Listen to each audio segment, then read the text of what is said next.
애니메이션은 세바스찬이라는 집사가 현실의 모든 여자들을 2D 남자에게만 빠지게 만드는 장면으로 시작합니다. 그는 주인인 시엘에게 아침 식사와 차를 대접하며 모두들 채널을 구독하고 응원해주세요. 이러한 비빈들 외에도 인도에서 박제동물 생산에 종사하는 발도라는 사람도 방문할 예정입니다. 집사의 시중을 받으며 주인은 하루를 준비하고 떠나면서 능숙하게 던져진 암살용 단검을 가볍게 막는 놀라운 기량을 보여줍니다. 웅장한 저택에서 주인은 하녀들과 함께 아침 식사를 즐깁니다. 집사가 들어와 이를 재분배하고 하녀들의 근무 태도를 꾸짖습니다. 그 후 주인은 저택의 위층으로 올라가 돌아가신 부모님의 초상화를 바라봅니다. 그의 부모님의 초상화를 바라봅니다. 집사가 들어와 이를 재분배하고 하녀들을 꾸짖습니다.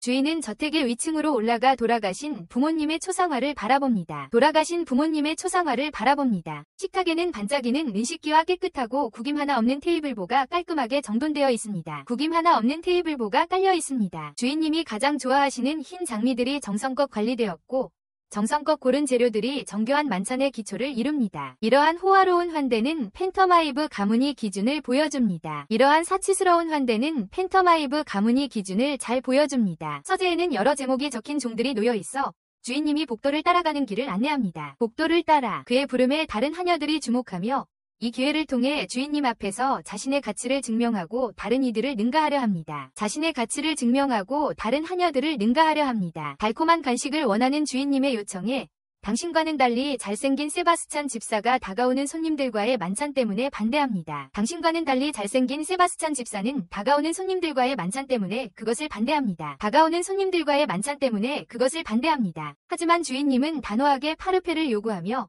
세바스찬에게 자신의 팬터마이브 가문이 수장으로서의 권위를 상징하는 홀의 초상화를 치우라고 명령합니다. 세바스찬에게 홀의 초상화를 치우라고 명령합니다. 이는 그가 팬터마이브 가문이 수장임을 보여주는 행위입니다. 팬터마이브 가문이 수장임을 상징합니다. 세바스찬은 권위 있는 태도로 준비의 허점, 흉작, 부러진 식기류, 그리고 탄난로를 지적하며 다른 하녀들을 조롱합니다. 흉작, 부러진 식기류, 그리고 탄난로를 지적하며 다른 하녀들을 조롱합니다. 하녀들, 손님들이 도착하기까지 2시간밖에 남지 않아 모두들 긴장감에 휩싸입니다. 도착이 임박했습니다. 세바스찬은 다른 가족 구성원인 티나카의 엄격한 방식을 본받아 하녀들에게 재빨리 그리고 효율적으로 일하라고 지시합니다. 하녀들에게 신속하고 효율적으로 일하라고 지시합니다. 손님들이 마차를 타고 도착하자 세바스찬이 맞이합니다. 일본 전통 정원인 돌정원에 매료된 방문객들은 저택으로 안내되어 저녁 식사를 기다립니다.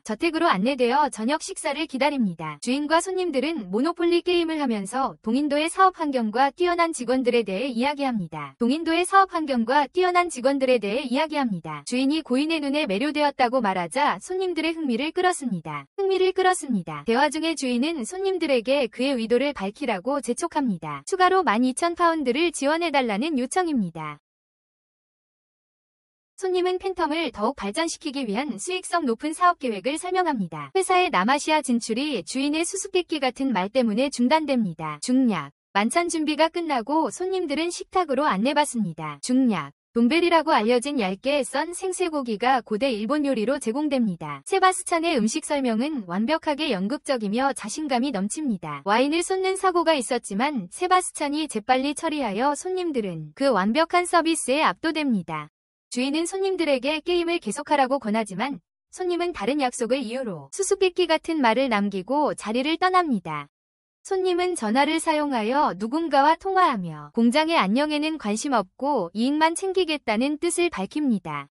감시당하는 느낌에 불안해하던 그는 잠깐 초상화에서 나타난 유령 같은 얼굴과 마주칩니다. 그것은 착각이라고 생각하며 다시 게임을 계속합니다. 저택의 미궁 같은 복도에서 길을 잃은 손님은 유령의 얼굴을 다시 마주하게 되고 계단에서 굴러떨어져 다리를 심하게 다칩니다. 절망에 빠진 그는 세바스찬을 만나 그 경험을 음미하라는 말을 듣습니다. 그 경험을 겁에 질린 손님은 어두컴컴한 방으로 피신하여 오븐을 찬장으로 착각합니다. 세바스찬이 들어와 오븐이 켜져 있다고 말하자 일련의 사건들이 그들의 모노폴리 게임을 섬뜩하게 반영하며 펼쳐집니다. 감시, 부상, 비틀거리는 발걸음, 그리고 결국 불길에 휩싸이는 것.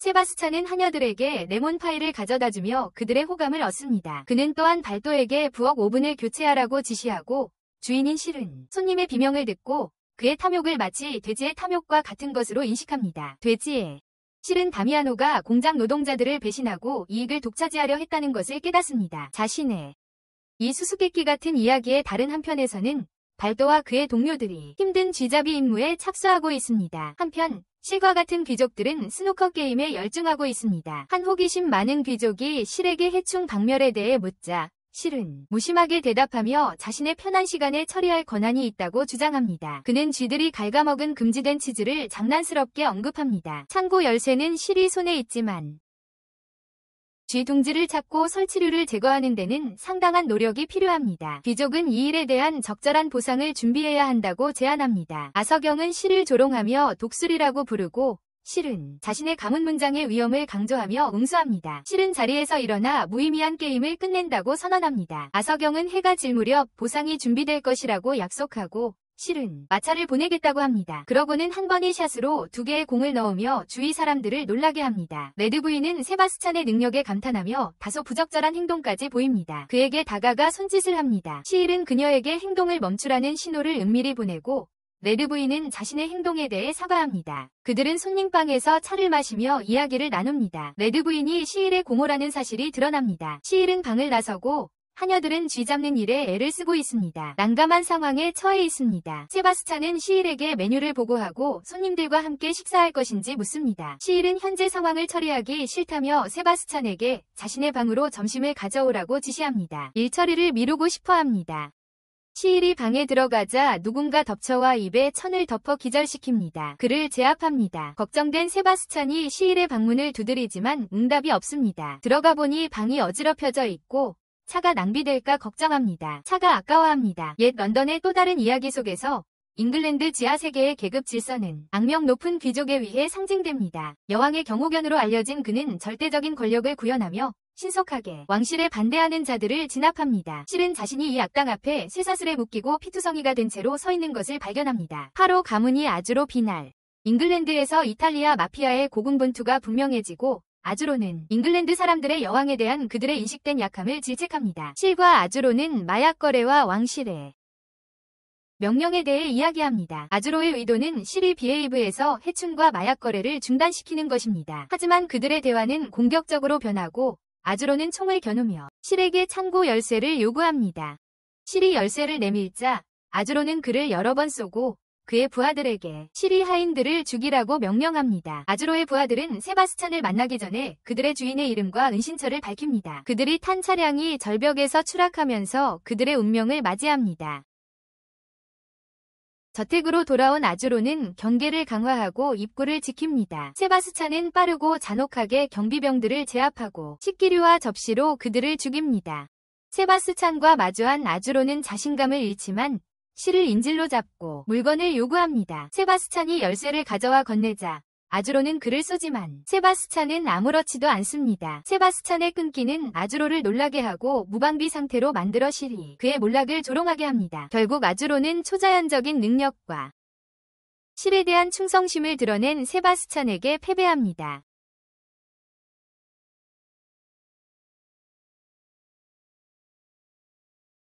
아주로의 부하들은 세바스찬이 그들을 제거하기 전에 그들의 주인에 대한 중요한 정보를 무심코 누설합니다. 세바스찬이 저택을 나서는 순간 실이 집은 잿더미로 변하고 비밀과 권력 다툼 그리고 주인과 집사 사이의 수수께끼 같은 관계로 뒤얽힌 이야기의 절정을 맞이한다. 그 혼란 속에서 마담 레드의 신임받는 하인인 집사 슬램은 뜻하지 않게 혼돈스러운 상황에 휘말린다. 그가 따뜻한 차를 가져다주는 과정에서 실수로 하녀 중 한 명에게 차를 쏟는 등 사고가 발생한다. 이어서 그는 실수로 식기를 깨뜨리고 식탁볼을 헝클어뜨려 실이 식사를 엉망으로 만들고 방을 난장판으로 만든다. 볼라드는 실이 그런 무능한 사람을 고용한 것을 질책하며 불만을 표출한다. 실은 자신의 결정이 잘못된 판단이었다고 말하며 마담 레드가 슬램을 세바스찬처럼 만들어달라고 요청했던 것을 밝힌다. 그 대가로 그녀는 보상을 약속했다. 실은 세바스찬만 불편을 겪을 것이라고 생각했고 그럼으로써 아무런 피해도 없었어요. 다른 하녀들은 혼란을 일으킨 그렐에게 분노와 경멸을 표하며 그를 망신 주려고 칼까지 겨누었습니다. 세바스찬은 그렐의 피로 인해 방 청소가 더 어려워질 것이라며 그를 죽일 필요는 없다고 말합니다. 방 청소가 더 힘들어질 거라고 말이죠. 그렐은 세바스찬의 이례적인 친절함을 감지하고 긴장된 분위기 속에서도 그것을 알아챕니다. 하지만 세바스찬은 그렐이 어린 주인님을 시중드는 것에 대해 위하여합니다. 선생님, 세바스찬은 상황을 바로잡기 위해 나섭니다. 그는 레브리글람이 준비했던 차보다 더 완벽한 차를 끓이는 법을 그렐에게 가르치며 향을 교정해줍니다. 미리 준비했습니다. 모든 하녀들은 세바스찬의 행동을 주의 깊게 지켜보며 그에게서 배우고 있습니다. 그런 다음 세바스찬은 밖에 마차가 기다리고 있다고 실에게 알립니다. 그렐에게 더 이상 문제를 일으키지 말라고 충고하며 세바스찬은 떠납니다. 런던의 다른 곳에서는 사람들로 북적이는 거리가 일상의 바쁜 모습을 보여줍니다. 각자의 일상에 바쁩니다. 한 남자가 매춘부의 위문스러운 살인사건에 대한 뉴스를 읽고 있습니다. 시엘과 세바스찬은 시엘을 위해 지팡이를 사러 가게에 들어갑니다. 그중 한 지팡이는 확대경 기능이 있는 완벽하게 고진 지팡이입니다. 지팡이를 구입한 후 세바스찬과 시엘은 최근에 그렐과 다른 이들이 일으킨 소란에 대해 이야기합니다. 펀팀 장난감 제조 회사는 지난 3년 동안 놀라운 성장을 이루었고 재건된 저택의 웅장함에 그 성과가 반영되어 있습니다. 한편 그렐과 다른 하녀들은 저택의 역사에 대해 이야기합니다. 진짜 타나카는 그렐에게 이전 팬터마이브 가문이 3년 전 화재로 사망했고 그로 인해 저택이 재건되었다고 밝힙니다.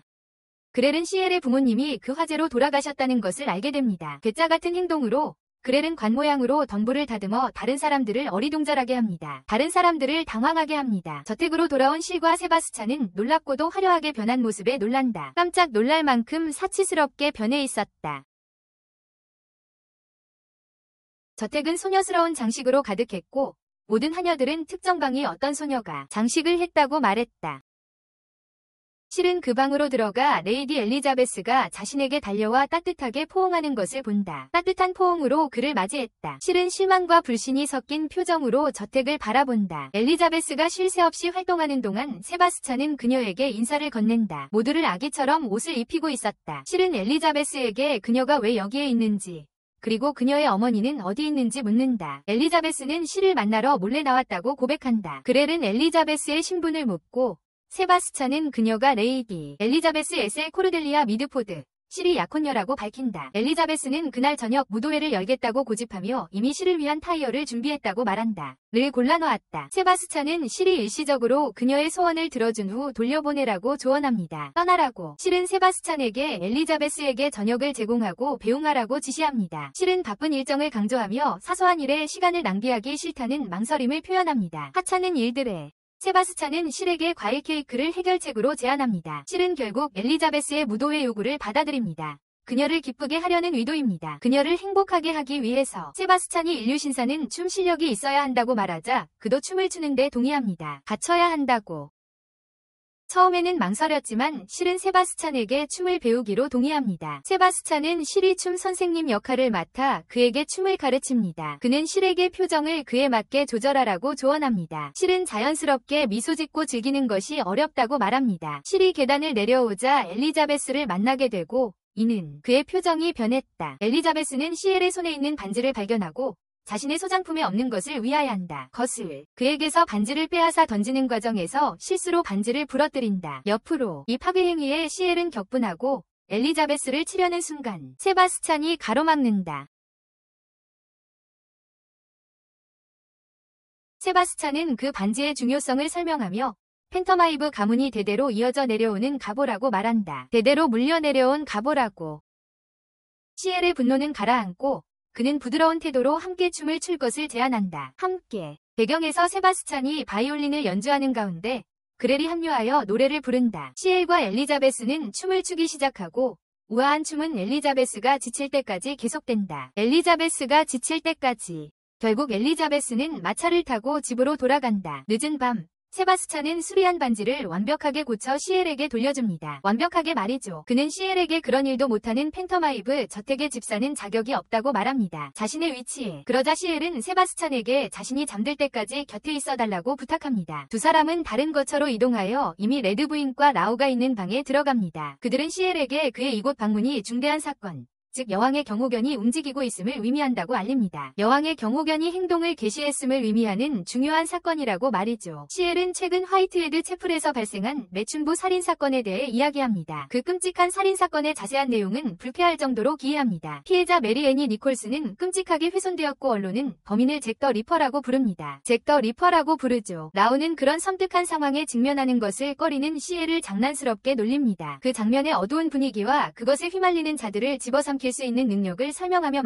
말입니다. 라오는 곧 닥칠 혼란에 대해 실이 준비됐는지 질문한다. 실은 라오의 질문을 무시하며 레드 부인의 걱정을 덜어주러 왔다고, 그런 질문에 흔들리지 않을 거라고 말한다. 흥미롭게도 실은 살인 현장에 도착하는데 경찰관은 그를 아이로 착각하고 떠나라고 재촉한다. 아서 렌달경이 도착하여 실이 출연에 대해 질문한다. 실은 사건을 처리하는 느린 경찰들을 대신해서 정리하고 있다고 주장한다. 그는 아서에게 편지를 건네며 스코틀랜드 야드가 자신의 통찰력으로부터 이득을 얻을 수 있다고 주장한다. 아서는 실을 돌려보내며 그의 도움이 필요 없다고 고집한다. 나중에 실과 세바스찬은 실의 지인이 운영하는 장의사 영업소를 방문한다. 장의사는 피해자들의 자궁이 사라졌다고 밝힌다. 잔혹한 살인의 특징은 잔혹한 배기와 정교한 장기 적출이 포함되어 있어 의식적인 측면을 암시한다. 세바스찬과 장의사는 복잡하게 훼손된 시체의 특징을 논의합니다. 시엘과 세바스찬은 자신들의 가설을 제시합니다. 그들은 살인사건이 의식적인 행위와 비밀 결사 혹은 흑마술과 관련 있다고 믿습니다. 세바스찬은 용의자 명단을 작성하고 그들을 신문하겠다고 자원합니다. 집으로 돌아오는 길에 그들은 세바스찬이 자신들의 도착을 기다리고 있는 것을 보고 놀랍니다. 세바스찬은 이미 명단을 완성하고 용의자들에게 연락하여 진술을 확보했습니다. 이것은 레드 부인과 라우를 놀라게 합니다. 그들의 수사는 주요 용의자 에일리스터 체인버스 드루트 자작에게로 이어집니다. 그는 의과대학을 졸업했지만 의사로 일하지 않았고 대신 특별하고 비밀스러운 성격의 파티를 여는 것으로 시간을 보냈습니다. 시즌 마지막 파티에 잠입하기 위해 시엘은 매춘부로, 세바스찬은 그의 가정교사로 변장합니다. 레드 부인은 실에게 가면을 유지하고 유령벌집이라는 자신의 진짜 정체를 드러내지 말라고 경고한다. 유령벌집으로서 파르타고라스들은 방탕한 성향으로 알려지고 흑마법에 연루되었다는 소문이 있는 드루트에 대해 이야기한다. 손님들과 어울리던 중 실은 엘리자베스의 목소리를 듣고 공황 상태에 빠진다. 엘리자베스의 목소리. 세바스찬은 실에게 침착함을 유지하고 숨어서 엘리자베스의 주의를 돌리라고 조언한다. 여성들은 드루트의 평판에 대해 이야기하는 동안 드루트 자신은 실에게 관심을 보인다. 그는 실에게 추파를 던지고 실은 그 만남을 역겹게 여긴다. 드루트는 실을 데리고 가고 장면은 우리에 갇혀 깨어나는 실로 바뀐다. 그는 자신이 경매에 붙여졌고 사람들이 마음대로 소유하거나 이용하기 위해 입찰하고 있다는 것을 깨닫는다. 마음대로. 절박한 심정으로 실은 마법의 눈을 사용하여 세바스찬을 부른다. 방이 암흑에 잠기고 불이 켜지자 모두 의식을 잃었다. 정신을 잃었다. 세바스찬이 도착하여 실을 풀어 우리에서 꺼내주었다. 세바스찬은 이 사건이 잭 더 리퍼 사건을 해결할 것이라고 말했다.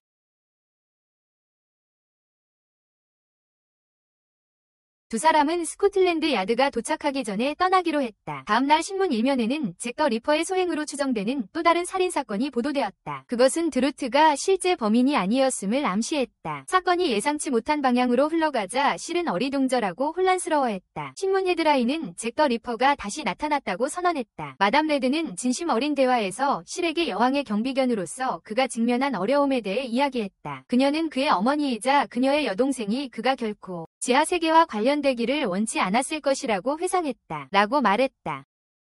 실은 자신의 목적이 부모를 복수하는 것만이 아니라고 말했다. 그는 자신의 가족을 배신하고 더럽힌 자들에게 같은 고통을 안겨주려 한다. 아이를 낳을 수 없음에도 불구하고 레드 부인은 시엘을 자신의 아이처럼 여깁니다. 레드 부인이 떠난 후 그녀는 시엘의 안전을 세바스찬에게 맡깁니다. 세바스찬은 시엘의 방에 들어가 잭 더 리퍼 사건에 대해 이야기합니다. 그들은 의심하고 있는 자작이 진짜 범인인지 고민합니다. 은밀한 장소에서 그들은 누군가를 감시합니다. 갑자기 큰 비명소리가 들리고 그들은 소리나는 곳으로 달려갑니다. 문을 열자 그들은 바닥에 피투성이 매춘부의 시체를 발견합니다. 그들이 뒤로 물러서자 그렐이 방에서 피투성이로 나옵니다. 그렐은 가장을 버리고 붉은 머리카락을 드러냅니다.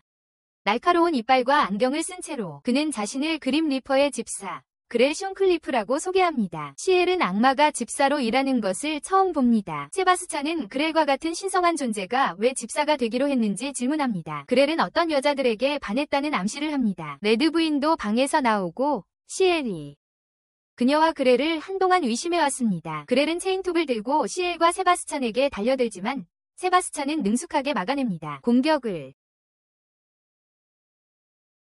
시엘은 특이한 무기에 흥미를 느껴 세바스찬에게 그에 대해 묻습니다. 세바스찬은 그것이 저승사자의 사신낫이라고 설명하고 그렐은 그것을 자신의 죽음의 낫이라고 부릅니다. 그렐은 자신이 붉은색을 좋아한다는 것을 드러내며 자신의 끔찍한 일을 못생긴 여자들을 아름다운 붉은 피로 그림을 그리는 것에 비유합니다. 시엘은 눈가리개를 벗고 세바스찬에게 두 상대를 모두 끝내라고 명령합니다. 그렐은 체인톱으로 세바스찬을 거세게 공격하며 맹렬하게 그를 몰아붙입니다. 세바스찬은 민첩성을 이용해 공격을 피하고 그들의 격돌은 더욱 치열해집니다. 전투 중에 레드 부인이 시엘을 노리고 그의 팔뚝에 상처를 입힙니다. 시엘은 이유를 묻고 레드 부인은 화가 나서 그가 태어나지 말았어야 했다고 말하며 단검으로 공격합니다. 세바스찬은 레드 부인을 죽이려 하지만 시엘이 개입하여 그를 막습니다. 그렇게 하면서 레드 부인은 시렉에서 여동생의 모습을 보고 기억이 밀려들어오고 결의가 흔들리는 그렐은 그 틈을 타 체인톱으로 레드 부인의 심장을 꿰뚫고 자신의 실망감을 드러낸다. 실망감을 레드 부인이 쓰러지면서 그녀의 인생이 주마등처럼 스쳐 지나간다.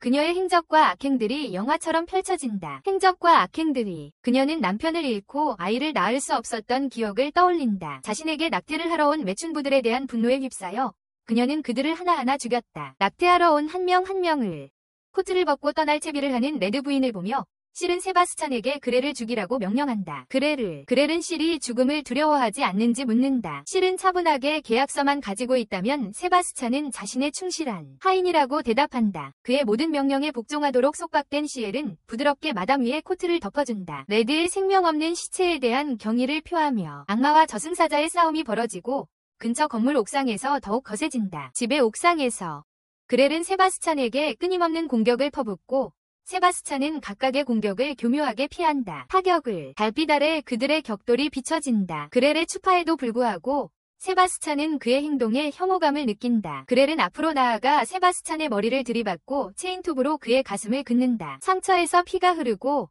세바스찬의 영화 같은 기억이 펼쳐진다. 혼란 속에서 세바스찬의 옷에 대한 걱정이 그렐을 놀라게 한다. 세바스찬은 피하고 싶었던 기술을 사용하는 것을 고려하지만 상황이 그를 사용하게 만든다. 진지한 태도로 세바스찬은 그렐과 맞서고 그들은 달빛 아래에서 대치한다. 달빛 아래에서 재빨리 생각한 세바스찬은 체인톱 위에 자신의 프로코트를 던져 움직이지 못하게 한다. 체인톱을 그는 고급 요크셔 올로 만든 프로코트가 놀라운 마찰력을 지녀서 한 번 걸리면 떼어내기 어렵다고 설명한다. 걸려서 코트가 손상된 것을 아쉬워하지만 그렐이 체인톱을 빼내려고 애쓰는 동안 세바스찬은 유리한 고지를 점한다. 체인톱을 주먹 다짐을 벌이며 세바스찬은 자신감을 얻고 맹렬한 발차기와 펀치를 날린다. 그렐에게 다가가면서 그는 저승사자의 낫과 그 날카로운 위력을 생각한다. 체인톱을 집어든 세바스찬은 신을 죽이는 무게를 감당할 준비가 되어 있는지 시엘에게 묻는다. 시엘은 자신의 명령을 단호하게 주장한다. 하지만 윌리엄 T가 나타나 그들의 대치는 깨진다. 저승사자 인력소 소속 관리자인 스피어스입니다. 윌리엄이 개입하여 그렐의 행동에 대해 사과하고 그가 저승사자 규칙을 위반했다고 설명합니다. 윌리엄은 재빨리 그렐을 체포하고 세바스찬과 시엘을 남겨둔 채 떠납니다. 두 사람은 뒤에 남았습니다. 그들은 런던 저택으로 돌아갑니다. 마담 레드의 장례식에서 세바스찬은 그녀의 관위에 붉은 드레스를 덮어 추모의 제스처를 취합니다. 기억을 위한 행동입니다. 한편 스코틀랜드 야드는 최근 사건에 대한 수사를 계속합니다. 시엘은 여왕의 뜻에 따라 사건을 종결하기 위해 잭 더 리퍼의 신원을 당국에 밝히지 않습니다. 여왕의 뜻에 따라 사건을 마무리 짓습니다. 목표는 달성되었습니다. 시엘은 라오에게 런던과 아편골을 떠나라고 조언합니다. 라오는 그 나라에 대한 애착을 농담으로 말합니다. 시엘은 잭 더 리퍼의 마지막 희생자의 무덤을 방문하여 꽃을 놓습니다. 지난밤 일들을 되짚어 봅니다. 시엘, 세바스찬, 그리고 그들의 하녀들은 여왕의 휴양지로 향합니다. 마을 입구에 도착합니다. 그들은 앙상한 나무에 걸린 화려한 천조각들과 땅에 흩어진 동물 해골들을 발견합니다. 마을이 휴양지로 변모할 암울한 징조들입니다. 휴양지로. 시엘은 곰을 이용한 개싸움의 역사와 개를 이용한 개싸움으로의 변화를 설명합니다. 곰 대신 공격받은 개들을 사용하는 이러한 관행으로 알려진 하운즈워스 마을이 그들의 목적지입니다. 휴양지 건설 현장이라는 구실 아래 확보될 곳입니다. 세바스찬은 그들이 직접 이 프로젝트를 감독해야 하는 이유를 묻습니다. 시엘은 더 깊은 이유가 있다고 밝힙니다. 팬터마이브 가문이 직접 처리해야 할 일입니다. 직접. 그들은 시엘의 검은 피부를 불운의 징조로 여기는 노파를 만납니다. 불운의 으스스한 도입부가 그들의 방문 분위기를 설정합니다.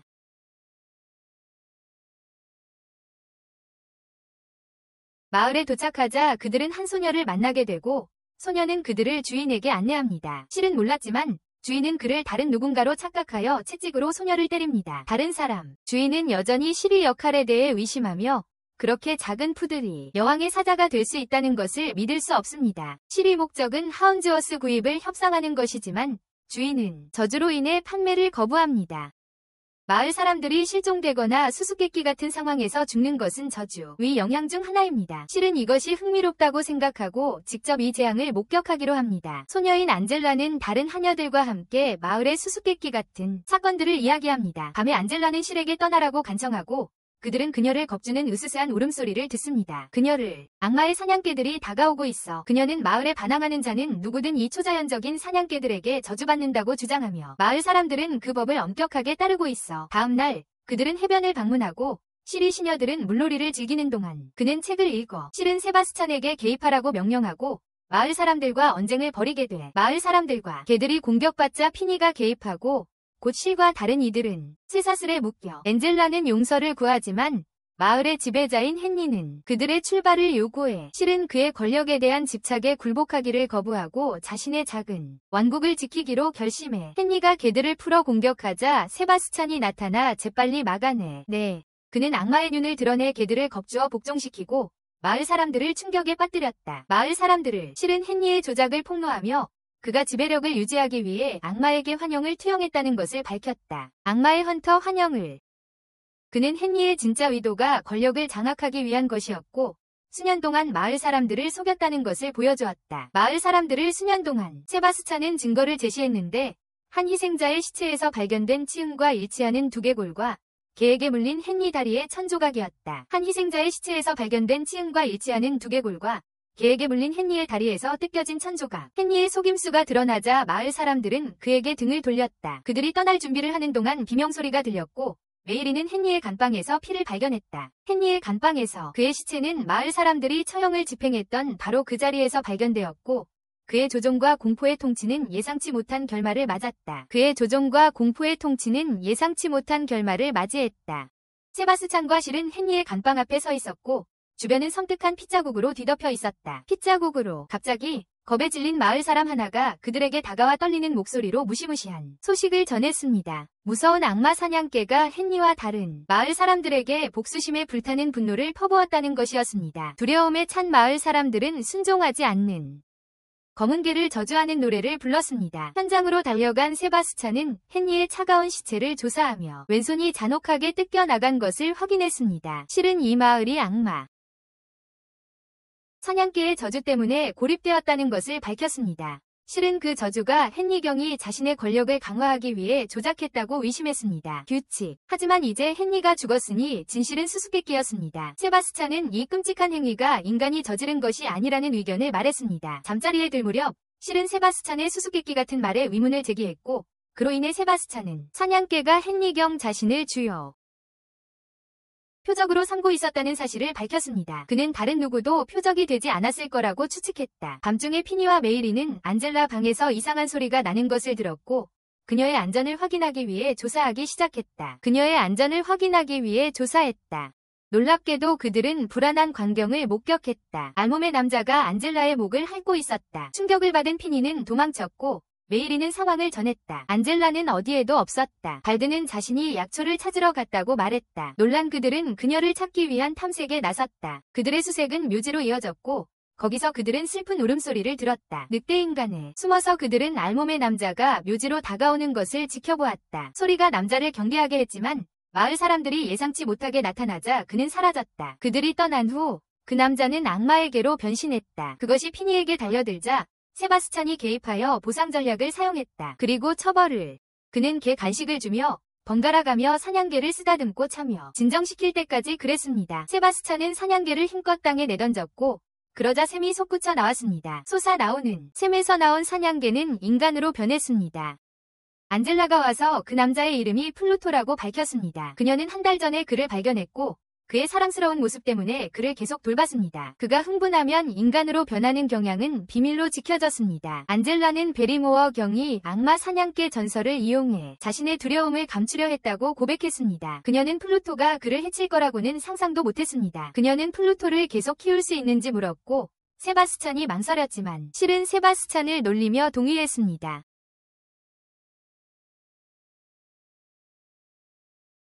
감사하는 마을 사람들은 악마 사냥개 저주가 끝난 것을 세바스찬과 그의 그룹 안젤라는 과거 개들에 대한 죄가 속죄되면 그 땅이 용서의 눈물을 흘릴 것이라고 설명했습니다. 과거 개들에 대한 죄가 속죄되면 말이죠. 마을 사람들은 이것을 온천이 생긴 것으로 오해했고 그로 인해 리조트가 세워졌습니다. 한때 음울했던 마을은 변모했고 빅토리아 여왕의 걱정도 벌어졌습니다. 사건이 종결되자 세바스찬과 일행은 도시로 떠나며 플루토와 안젤라에게 작별 인사를 했습니다. 시리 앞에는 그의 충실한 동료들, 집사 세바스찬, 플루토로 알려진 유령 이미지, 그의 조수 메이린과 피니, 그리고 건장한 대머리 남자가 모여 있었습니다. 기대에 찬 순간 메이린은 그들의 모임의 목적에 대해 질문했습니다. 회의, 실은 그들에게 임무를 부여할 의도임을 밝혔습니다. 그룹의 처음 우려는 실이 해고할 생각이 없다는 것을 깨닫자 안도감으로 바뀌었습니다. 그들을 해고할 계획이 아니었던 것입니다. 그는 흥미로운 유명한 윌리엄 헨리 폭스 탈보트의 소장품으로 알려진 카메라를 공개했습니다. 윌리엄 헨리 폭스 탈보트의 유명한 소장품에서 나온 카메라였습니다. 그 카메라는 사람들과 그들이 기억 속에서 가장 소중히 여기는 존재들을 함께 담는 신비로운 능력을 지니고 있었습니다. 그들이 가장 애정을 갖고 기억하는 존재들을 함께 담을 수 있었습니다. 갑자기 진짜 타나카가 나타나 윌리엄 헨리 폭스 탈보트의 역사적 중요성에 대해 설명했습니다. 탈보트의 역사적 위의에 대해 설명해 주었습니다. 탈보트의 마지막 카메라에는 가장 소중히 기억하는 사람이 사진 속 주인공 옆에 나타난다는 소문이 있었습니다. 사진 속 인물 옆에 가장 소중히 기억하는 사람이 나타난다는 소문이 돌았습니다. 실은 카메라를 테스트하여 피니의 사진을 찍었고 피니가 소중히 여기는 동물 친구인 새가 사진에 나타났습니다. 그의 소중한 반려조가 사진에 함께 나타났습니다. 그 사진은 세상을 떠난 사랑하는 사람들의 기억을 불러일으키는 듯했고 이미 돌아가신 분들이 나타난다는 것을 암시했습니다. 돌아가신 분들이 나타나는 것을 암시했습니다. 실의 지시는 명확했습니다. 이 특이한 카메라를 사용하여 세바스찬을 은밀하게 촬영하라는 것이었습니다. 그에게는 몰래 카메라가 설치되어 있었다. 그들은 세바스찬의 숨겨진 애정을 드러낼 자연스러운 사진을 찍으려 했다. 도전은 세바스찬이 도서관에서 번개처럼 빨리 암송을 시작하면서 시작되었다. 카메라의 10초 촬영 시간은 그의 빠른 속도와 충돌했다. 그를 반복해서 촬영하려는 시도는 모두 실패로 돌아갔다. 그들이 모르는 사이에 세바스찬이 다가오자 그들은 플루토를 숨겨야 했다. 그들이 간신히 찍은 흐릿한 사진들이 세바스찬의 눈길을 끌었다. 작전을 짜던 중 로우 씨가 들어와 도움을 제안했고 실은 마지못해 그것을 받아들였다. 실은 실패의 결과를 경고했고 손님들이 도착하자 세바스찬이 그들을 맞이했다. 브릿 비즈니스의 기자인 폴 존스는 세바스찬과 대화를 나누었다. 세바스찬은 그를 펀팀 회사의 사장인 진짜 다나카를 만나게 하려고 안내했다. 회사 의도와는 달리 실은 질문에 답하기 위해 타나카를 이용하는 것을 허락했습니다. 타나카가 질문에 답하기 위해 작은 모습으로 변신하자 세바스찬은 기자를 관리했습니다. 떠나면서 기자는 세바스찬과 사진을 찍자고 요청했지만 세바스찬은 거절했고 그를 실망시켰습니다.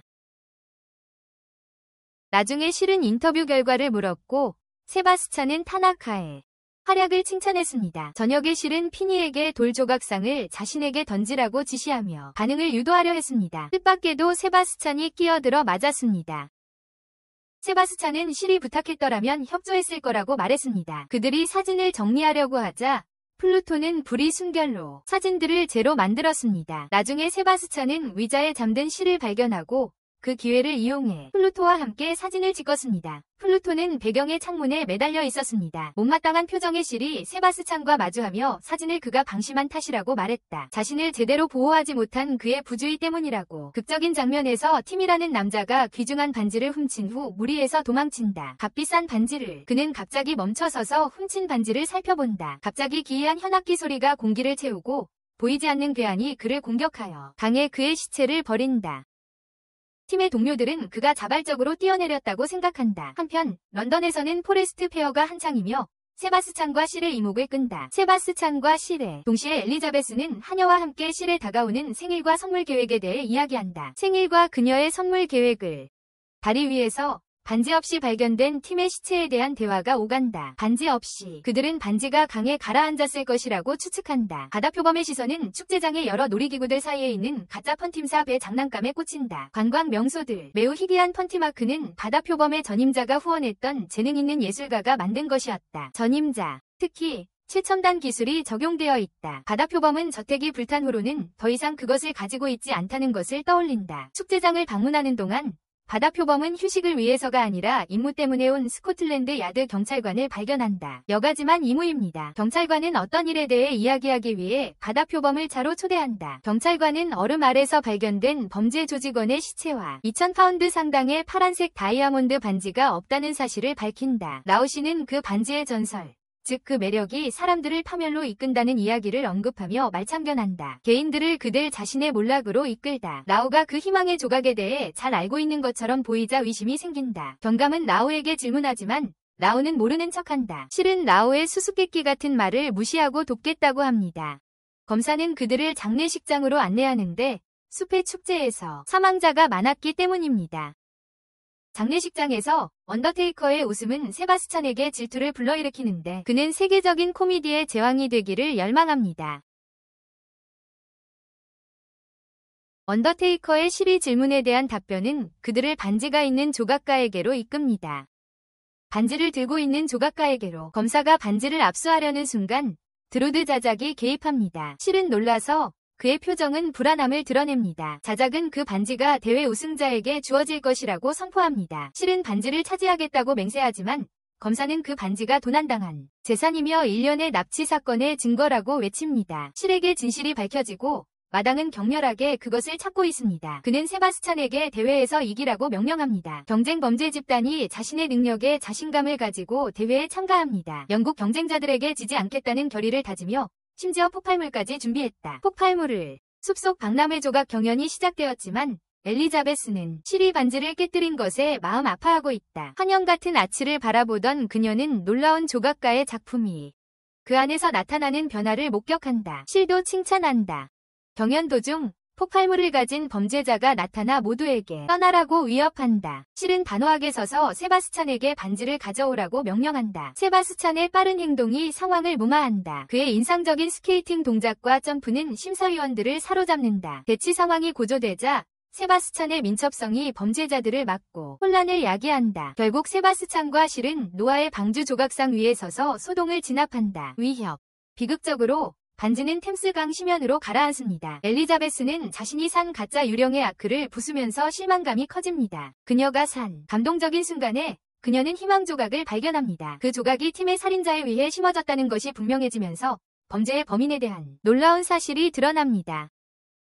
메이린과 피니는 엘리자베스가 마차를 타고 강렬하게 도착하는 것을 보고 깜짝 놀랍니다. 그녀의 마차. 그녀는 실에게 달려가 작은 선물을 건네주며 열어보라고 재촉합니다. 하지만 그의 손에 반지를 보자 그녀는 재빨리 상자를 되찾으며 그저 속임수였다고 말합니다. 엘리자베스에 따르면 진정한 숙녀는 물질적인 소유물로 신사에 애정을 얻으려고 하지 않으며 그것을 수치스럽게 여깁니다. 작별 인사를 하고 나서 그녀는 사라지고 실은 어리둥절해합니다. 세바스찬은 내일이 그의 생일이라며 엘리자베스의 방문이 그와 관련이 있을 거라고 추측한다. 그의 생일 파티를 열자고 제안한다. 그러자 실은 과거 생일 축하의 기억들을 떠올리는데 부모의 저택이 불타 없어진 기억이 그를 괴롭힌다. 그 기억이 그의 생일 축하 기억들을 덮어버렸다.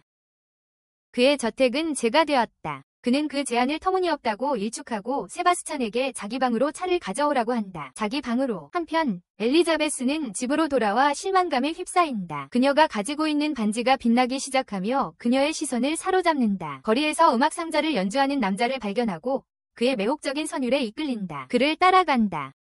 결국 장난감 가게에 도착하고 눈치 빠른 남자가 그녀의 슬픔을 알아본다. 슬픔을. 그 남자는 그녀에게 자리를 권하고 엘리자베스는 자신의 고민을 털어놓는다. 고민을. 그 남자는 가게 안에서 여러 가지 선물을 제안하고 엘리자베스의 시선은 주변에 진열된 인형들에게로 향한다. 그 남자는 소중한 사람에게 가장 어울리는 선물은 바로 그 사람 자신일지도 모른다고 말한다. 저택으로 돌아온 세바스찬은 엘리자베스가 이즐링턴 거리에서 사라졌다고 시엘에게 알린다. 그곳으로 가는 길에 세바스찬은 시엘에게 어린 소녀들의 납치에 관한 여왕의 편지를 건넨다. 가는 동안 시엘은 세바스찬에게 용의자 명단을 작성하고 범죄 현장을 조사하라고 지시한다. 이동하는 동안 시엘은 도시를 지나가면서 플루토를 제어하는 데 어려움을 겪는다. 그 와중에 시엘은 그렐의 독특한 목소리를 듣는다. 한편 시엘은 도시를 지나가면서 플루토를 제어하는 데 애쓴다. 그 소란 속에서 시엘은 그렐의 독특한 목소리를 듣는다. 그렐은 문제와 영혼을 모으려는 그의 노력에서 강등되었음을 밝히며 개입한다. 승진을 위해서 플루토는 그렐을 지나쳐 달리고 시엘을 장난감 가게로 이끈다. 가게 안에서 시엘은 엘리자베스를 닮은 인형을 발견한다. 그렐이 죽일 명단을 읽으며 나타납니다. 자신을 493번 만달레이 저택의 집사이자 인형술사라고 밝힙니다. 플루토가 유리창을 깨고 인형을 공격합니다. 플루토의 안내를 받아 실은 광대를 모티브로 한 저택의 문을 열고 들어갑니다. 저택은 광대를 테마로 하고 있습니다. 그렐이 따라 들어오고 실은 그렐의 하루 동안의 보호를 대가로 세바스찬에게 도움을 요청합니다. 그렐은 기뻐하며 동의합니다. 저택 안에서 그들은 돌로 변한 희생자를 만나는데 그 희생자가 실이 목을 잡습니다. 그렐이 그를 구하고 조각상을 베어 모래가 쏟아지게 합니다. 손에 촛불을 든 인형술사가 다른 방에서 나와 그들을 향해 몰려드는 인형들을 조종합니다. 그렐이 공격하지만 비단으로 만든 인형들 때문에 막힙니다. 실은 그렐과 플루토를 남겨두고 인형술사에게 달려갑니다. 다른 방에서 가면들이 같은 노래를 부르기 시작하며 실이 기억을 자극합니다. 그의 지난 생일 기억들이 떠오릅니다. 그 방 안에서 한 남자가 실이 생일에는 좋은 일이 절대 없었다고 설명합니다. 생일에는 그는 실이 저택, 부모님, 그리고 이제는 레이디 엘리자베스를 잃은 일을 이야기합니다. 그는 세바스찬이 책임이 있다고 주장합니다. 엘리자베스는 실이 저택으로 돌아온 것을 회상하며 그의 미소가 사라진 것을 눈치챕니다. 없어졌다는 것을 실을 사랑하지만 그들의 관계는 불확실성의 굴레에 갇혀있는 듯합니다. 불확실성 속에 두 사람 모두 인형극사의 섬뜩한 소리를 감지하고 이내 인형으로 가득 찬 방을 발견합니다. 인형들로 세바스찬은 인형극사가 자신의 목소리로 인형들을 조종한다는 것을 알아챕니다. 그는 노래 가락을 따라하며 인형들을 움직이지 못하게 하고 체계적으로 무력화시킵니다. 그들을 꼭두각시 인형사가 나타나 손가락에 반지를 보여주며 실이 자기 주인의 것이라고 주장한다. 그의 손가락에 낀 반지를 보여주며 그는 희망 조각이 인형이 될 운명인 사람들에게 보내진 선물이라고 밝힌다. 인형이 될 운명인 자들에게 세바스찬은 창문을 통해 재빨리 실을 구출한다. 엘리자베스의 운명에 고뇌하는 실은 세바스찬을 나무란다. 구하지 못했다고. 세바스찬은 명령이 중요하지만 계약이 우선이며 여왕에 대한 그의 충성과 마찬가지라고 설명한다. 구석구석을 모두 뒤져보았지만 엘리자베스를 찾을 수 없었고 봉인된 탑만 발견한다. 플루토만이 그것을 열 수 있다. 그들이 문에 다가가자 플루토의 목걸이가 빛나며 문을 열 수 있게 한다. 탑 꼭대기에는 나무 문이 있다. 안으로 들어가자 그들은 구석에 앉아 실에 매달린 엘리자베스를 발견한다. 도끼가 그녀를 향해 날아오지만 세바스찬이 궤적을 막는다. 그렐이 개입하여 엘리자베스를 조종하는 실을 끊는다. 실의 끝은 탑 위의 인형사를 향하고 있다. 갑자기 그들은 보이지 않는 실에 걸린다. 세바스찬은 도끼를 인형사 쪽으로 차서 그의 소나기를 불고 인형사는 쓰러진다. 또 다른 인형처럼 죽는다. 드로셀 카인츠의 영혼은 5년 전에 거두어졌다. 방 안에 또 다른 인형이 움직이며 문으로 향한다. 안에는 한 남자가 얼굴을 돌리고 앉아있다. 그들은 그에게 소녀들을 인형으로 만든 것에 대해 따진다. 시일이 그에게 반지를 던지자 그는 시일의 운명은 태어날 때부터 죽음이었다고 그의 존재는 불순하다고 밝힌다. 그리고 그를 세상에서 지우려 했다고 고백한다. 그는 그를 세상에서 지우려고 했다고 고백한다. 시일은 그가 또 다른 인형임을 깨닫고 그에게 맞선다. 작은 인형 하나가 그의 무릎 위에서 움직이며 도망친다. 세바스찬은 보이지 않는 시를 발견하고 또 다른 인형사가 있음을 암시한다. 그들은 엘리자베스와 함께 떠납니다. 엘리자베스는 실에게 작은 생일 파티를 열어줍니다. 파티 후 그녀는 마차를 타고 집으로 돌아갑니다. 실과 세바스찬은 범인에 대해 추측합니다. 실은 탁 바닥의 표시를 떠올리고 불안해하지만 그 불안함을 속으로 삼킵니다. 후에 실이 잠자리에 들려고 할 때 안젤라는 작은 인형을 잡아부숩니다. 생명 없는 시체들이 로프에 매달려 거꾸로 매달려 있습니다. 스코틀랜드 야드 경찰관들은 시체들을 그 섬뜩한 속박에서 떼어내기 위해 열심히 일하고 있으며 각 시체에는 메모가 함께 있습니다. 아버라인 경감은 범인을 체포하지 못한 것 때문에 서아서경이 분노를 사게 됩니다. 책임자를 현장에 도착한 실과 세바스찬은 최근 인도에서 온 피해자들을 자세히 살펴보고 그들 중 누구도 공식적으로 사망하지 않았음을 확인합니다. 메모에 적힌 광기와 나태의 아이라는 문구가 그들의 흥미를 끕니다. 편지에 새겨진 특이한 상징이 아서경의 분노를 촉발시키며 영국인들과 여왕에 대한 조롱을 시사합니다. 영국인들과 여왕 모두를 조롱하는 듯합니다. 용의자는 인도 출신일 가능성이 높습니다. 실과 세바스찬이 이스트엔드로 향하면서 알 수 있습니다. 그들은 영국인들을 멸시하는 적대적인 폭력배들에게 습격을 받습니다. 대치가 심화되기 전에 우아하게 차려입은 인도인이 개입하여 폭력배들에게 물러설 것을 요구합니다. 폭력배들은 세바스찬을 콘사마집사라는 뜻으로 모욕적으로 부릅니다. 그 남자는 그들이 영국 귀족인지 묻고 확인되자 그의 동료인 아그니에게 공격하라고 명령합니다. 아그니의 공격은 세바스찬에게 효과가 없고 그의 맷집에 그들은 어리둥절해합니다. 두목은 모든 인도인들이 지나가는 영국인을 공격할 만큼 야만적인지 질문합니다. 이것이 그의 분노를 촉발시키고 동료가 아무런 이유 없이 싸움을 시작했음을 깨닫게 합니다. 왜냐하면 놀랍게도 그는 아그니에게 대신 씨를 도우라고 지시합니다. 아그니는 깡패들을 물리치고 그 남자는 자신을 벵골의 소마 왕자라고 소개합니다. 다시 말해 소마 아스만 카다르 왕자입니다. 두 사람은 작별 인사를 나누고 헤어집니다. 집으로 돌아온 실과 세바스찬은 라오씨가 방문한 것을 알게 됩니다. 뜻밖에도 소마 왕자와 아그니가 그들의 문 앞에 나타나 실을 만나 감사를 표하고 싶다고 설명합니다. 자신들을 구해준 것에 대한 감사를 표하기 위해서라고 말입니다. 아그니는 소마 왕자를 소개하며 그가 벵골 왕의 26번째 아이라고 밝힙니다. 벵골. 실은 세바스찬에게 그들을 감시하라고 지시합니다. 다음날 실은 아그니와 소마가 자신의 방에 있는 것을 발견하고 일어납니다. 소마는 장난스럽게 실을 들어올리며 런던을 탐험하자고 제안합니다. 세바스찬은 실의 바쁜 일정을 언급하며 주저합니다. 아그니와 소마가 칼리 여신께 기도하는 것을 지켜보면서 그들은 그녀에 대해 알게 됩니다. 역사. 나중에 시엘은 세바스찬과 함께 훈련하고 소마는 그들에게 런던을 보여주라고 계속해서 재촉합니다. 그에게 런던을. 시엘의 짜증은 결투 신청으로 이어집니다. 소마가 결투에서 이기면 시엘은 그에게 런던 여행을 허락할 것입니다. 아그니는 실수로 시엘의 급소를 공격하고 시엘은 싸움에 세바스찬을 대신 투입합니다. 세바스찬을 대신하여 두 집사 간의 결투가 시작되고 서로의 검을 부러뜨린 후 무승부로 끝납니다. 놀랍게도 시엘은 소마가 세바스찬의 실력에 필적할 수 있다는 것을 깨닫습니다. 소마는 아그니가 자신의 궁궐에서 가장 뛰어난 전사이며 자신과 겨룰 수 있는 희귀한 상대라고 설명합니다. 시엘은 소마가 또 다른 악마인지 질문하지만 그는 자신이 뛰어난 인간이라고 분명히 합니다. 아그니가 부엌에서 도움을 주는 동안 그는 소마가 자신을 어떻게 구했는지 이야기합니다. 처형에서 소마는 옛 하녀이자 그의 유모였던 미나라는 여자를 찾고 있다고 밝힙니다. 영국으로 납치된 소마는 미나에게 깊은 애정을 가지고 있기에 그녀를 되찾고자 합니다. 하지만 실은 그 긴급성을 무시하며 소마는 자신의 절망을 이해할 수 없다며 화를 냅니다. 그의 절망을 이해하지 못한다고. 늦은 밤, 실은 잠자리에 들 때까지 소마와 카드게임을 하며 시간을 보내기로 합니다. 소마는 실의 여유와 달리 자신의 바쁜 일정을 언급하며 농담처럼 떠납니다. 한편 실은 소마와 아그니에 대해 의심을 표합니다. 실은 그들의 동기를 알 수 없어 그들이 범죄로부터 어떤 이득을 얻을 수 있는지 의문을 제기합니다.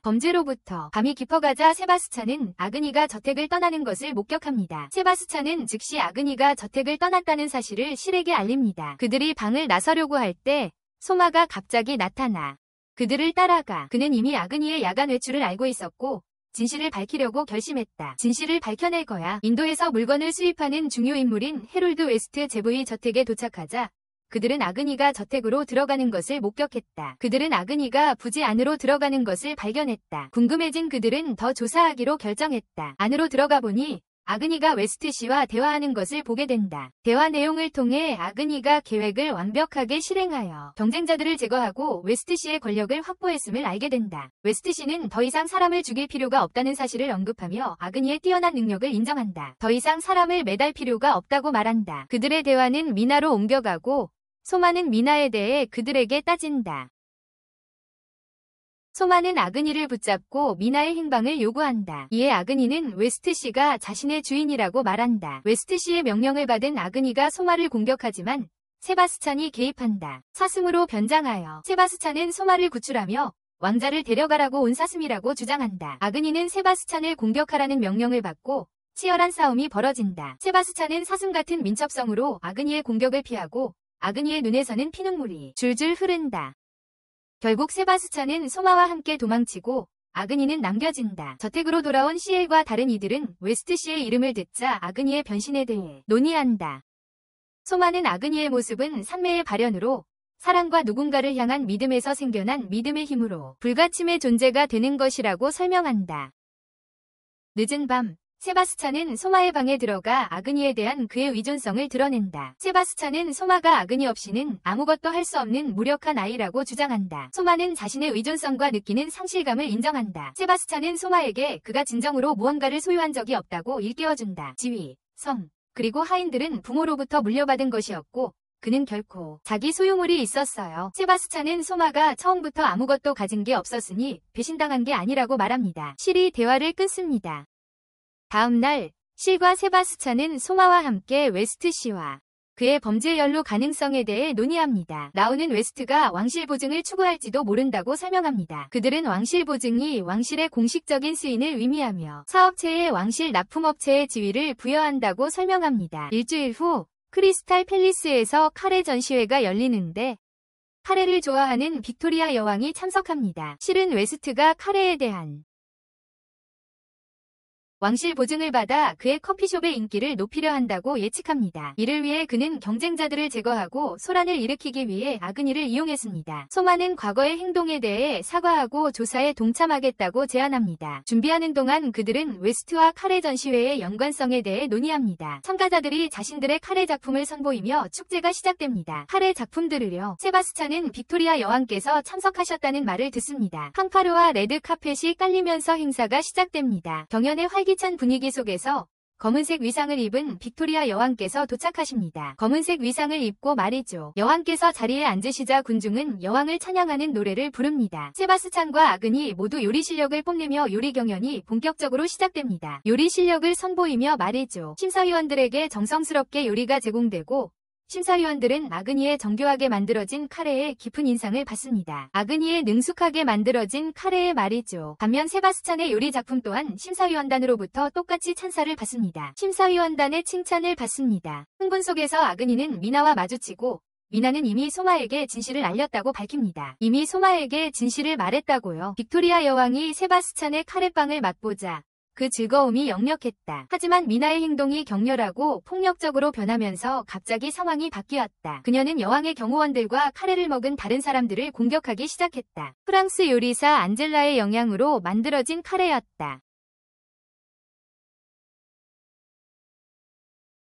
안젤라가 사용한 향신료는 금지된 것이었고 인간의 마음속 어둠의 역으로 반응했다. 혼란이 일어났고 미나의 공격이 시엘에게 덮쳤다. 절체절명의 순간 세바스찬이 개입하여 시엘을 위험에서 구했다. 금지된 향신료의 효과는 강력해서 그 영향을 받은 사람들은 폭력적으로 변했다. 아그니는 소마에게 후회를 표하며 다시는 그의 곁을 떠나지 않겠다고 맹세했다. 소마는 아그니에게 미나를 제압하라고 명령했고 아그니는 세바스찬과 함께 미나를 제압하기 위해 싸움에 합류했다. 세바스찬은 자신의 카레빵을 이용해 금지된 향신료에 효과를 상쇄하는 영리한 전략을 사용했다. 그의 빵의 회복 효과가 악의적인 영향을 중화시키고 영향을 받은 사람들은 점차 평정을 되찾습니다. 상황이 안정되면서 왕실 납품업체 선정 결과가 발표되고 퀀텀 회사가 승리합니다. 위기가 해결되자 미나는 여왕의 근위병에게 체포됩니다. 빅토리아 여왕은 직접 탐내던 왕실 납품 허가를 획득한 시를 칭찬합니다. 축하 인사를 전한 후 여왕은 자리를 떠납니다. 소마 또한 실의 도움에 감사를 표하고 그의 공로를 인정하며 아그니와 함께 인도로 떠납니다. 호텔로 변신 중인 레들로 성은 예상치 못한 난관에 부딪힙니다. 계약 업체들이 청원서를 제출하며 공사 중단과 계약 해지를 요청합니다. 그 이유는 성에 산다는 유령에 대한 두려움 때문입니다. 긴급한 마음으로 그들은 레들로 성에 도착하여 신속하게 문제를 해결하기를 바랍니다. 그들의 임무를 마치고 집으로 돌아갑니다. 하지만 그들이 안으로 들어서자 문이 의문스럽게 닫히고 흔들리는 촛불이 분위기를 환하게 비춥니다. 으스스한 목소리가 그들의 출입을 묻고 한 소년이 나타납니다. 그는 자신을 에드워드 5세, 약 400년 전 잉글랜드의 왕이라고 소개합니다. 그리고 그는 그의 동생 리처드와 함께 즉위식 직전 런던탑에 감금되었었다고 말합니다. 전설에 따르면 그들의 목숨은 왕위를 탐한 친척들에 의해 비극적으로 끊겼습니다. 그들의 젊은 시절 이 성이 그들의 거처였습니다. 왕자를 탐하는 친척들에 의해 비극적으로 끊겼다고 합니다. 바로 이 성이 그들의 어린 시절 거처였습니다. 실은 경건하게 에드워드 앞에 무릎을 꿇고 자신을 소개하며 신뢰를 사과합니다. 의도치 않은 무리에 대해 사과합니다. 실은 성에서 나가기 위해 협상을 시도하며 세바스찬과의 체스 게임을 제안합니다. 내기를 걸고 말이죠. 이어지는 체스 게임에서 실은 속수무책으로 패하고 세바스찬의 승리로 끝나고 에드워드와 그의 동생을 돕겠다는 그들의 결의가 굳어집니다. 세바스찬은 충실히 하인으로서의 역할을 수행하며 그들의 필요를 돌봅니다. 한편 실은 역사 기록을 조사하며 에드워드와 리처드의 비극적인 운명에 대해 읽습니다. 에드워드와 리처드의 이야기 말입니다. 에드워드 왕은 자신이 살해당했던 순간부터의 경험을 이야기하기 시작합니다. 그는 성 안에서 깨어납니다. 자신이 죽던 날의 기억은 전혀 없습니다. 4세기가 흘렀고 그들의 살인자들과 보호자들 모두 이 세상을 떠났습니다. 오래전에 새로운 동료들과 함께 그들은 마음 따뜻한 저녁 식사를 나눕니다. 밤에 실은 에드워드 왕을 따라 성의 도서관 안에 있는 비밀방으로 들어가는 것을 목격합니다. 도서관 안쪽에 있는 비밀방으로 말입니다. 문은 잠겨 있었지만 세바스찬의 재빠른 손길로 문을 열 수 있었습니다. 그 숨겨진 공간 안에서 그들은 한때 교회에서 버림받은 죄수들을 가두던 감옥이었던 곳을 발견합니다. 죄수들을 가두던 감옥이었던 곳입니다. 저승사자에게도 잊힌 영혼들. 버려진 곳에 놓여 있었습니다. 에드워드 왕은 체스판에 놓인 해골로 상징되는 잃어버린 영혼들과의 유대감을 드러냅니다. 체스판에 정렬된 해골들, 눈에 띄게 리처드를 나타내는 말은 없습니다. 에드워드는 리처드의 해골을 얻으면 자신과 그의 형제에게 평화가 찾아올 것이라고 말하며 세바스찬에게 없어진 말을 찾아오는 임무를 맡깁니다. 리처드의 해골을 쥐자 세바스찬의 행동에 에드워드의 분노가 폭발합니다. 왕은 세바스찬에게 실을 공격하라고 명령하지만 충직한 집사는 계약상의 의무를 이유로 거절합니다. 세바스찬은 자신의 행동은 진정한 주인에 대한 의무에서 비롯된 것이며 그 이상도 이하도 아니라고 분명히 합니다. 없어진 해골을 체스판에 놓자 실과 에드워드는 아무 일도 일어나지 않자 실망합니다. 아무런 변화도 없었습니다. 그때 그 해골이 에드워드나 리처드의 것이 아니라는 사실이 밝혀집니다. 다른 사람의 것이었습니다. 리처드는 그들의 비극적인 죽음 이야기를 잔혹하게 훼손된 시체가 템즈강에 버려지고 수중생물과 진흙에 서서히 잠식되어 아무런 흔적도 남지 않았다고 말합니다. 그들의 슬픔에 감동한 실은 에드워드에게 위로를 찾고 남아있는 고통을 놓아줄 것을 권합니다. 감정적인 포옹 속에서 에드워드와 리처드의 영혼은 평화를 찾고 승천하여 그들의 은인인 실과 세바스찬에게 작별 인사를 합니다. 저승사자가 그들의 영혼을 인도하기 위해 나타납니다. 임무를 완수한 세바스찬과 실은 자신의 세계로 돌아가고 평화를 찾은 성과 자유로워진 영혼들을 뒤에 남겨둡니다.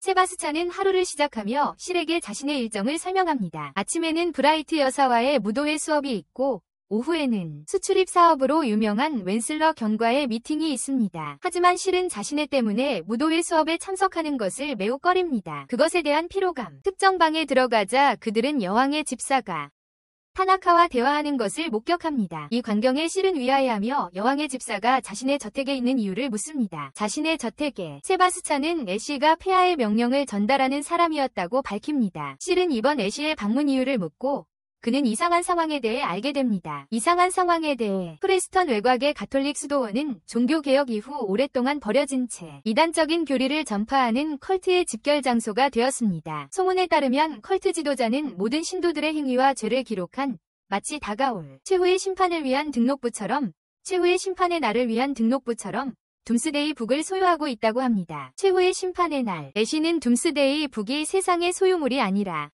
주님 앞에 바쳐질 행위들의 기록이라고 설명합니다. 최후의 날, 정부에 대한 반란 가능성이 제기되어 여왕 폐하를 불안하게 합니다. 폐하께서 실은 그들이 컬트를 해산시킬지 혹은 제거할지를 명령받았는지 알아봅니다. 그리고 애쉬는 그들에게 결정을 맡깁니다. 하지만 수도원은 요새화되어 있어 잠입이 어렵습니다. 대화를 이용하여 실은 애쉬에게 최근 수도원으로 배달된 수많은 관들에 대해 묻습니다. 이 흥미로운 대화는 실이 장례식장을 방문하게 만듭니다. 도움을 요청하기 위해서요. 하지만 들어가자마자 그는 그레리 장의사 행세를 하는 것을 보게 됩니다. 재미있는 대화가 이어지고 솔트와 관련된 장의사의 특이한 죽음이 드러납니다. 그 시점에서 실은 그렐의 존재에 대해 질문합니다. 그렐은 최근 영화 필름의 도난 사건을 설명합니다. 인생의 기억을 담고 있는 저승사자들은 죽을 사람 명단에 있는 사람들로부터 이 기록들을 꺼내 그것들을 재생하여 운명을 결정합니다. 이상하게도 인간은 죽을 때에만 이 기억들을 목격합니다. 세바스찬은 이 기록들을 훔칠 수 있는지 묻고 그렐은 그것들이 사용하지 않을 때는 도서관에 보관되어 있다고 설명합니다. 이 기록들은 현재 살아있는 모든 존재들의 완전한 과거를 담고 있으며 그들의 범죄와 다른 모든 것을 책 형태로 담고 있는데 마치 종말을 위한 준비처럼 말입니다. 종말을 위한 준비처럼 말이죠. 시엘은 현재 그렐에게 빙의된 언더테이커에게 수도원과 관련된 부탁을 합니다. 수도원과 관련된 언더테이커는 시엘의 부탁을 들어주며 그를 교회로 이동시킵니다. 뜻밖에도 경비병들이 직접 그들을 안내합니다. 교회 안으로 들어가자 시엘은 자신의 몸에 있는 것과 같은 특이한 표식을 발견합니다. 자신의 몸에 있는 것과 같은 아이들이 그렐을 놀리며 잠깐의 실랑이를 벌이다가 이내 도망치며 깨끗하지 않다고 외칩니다.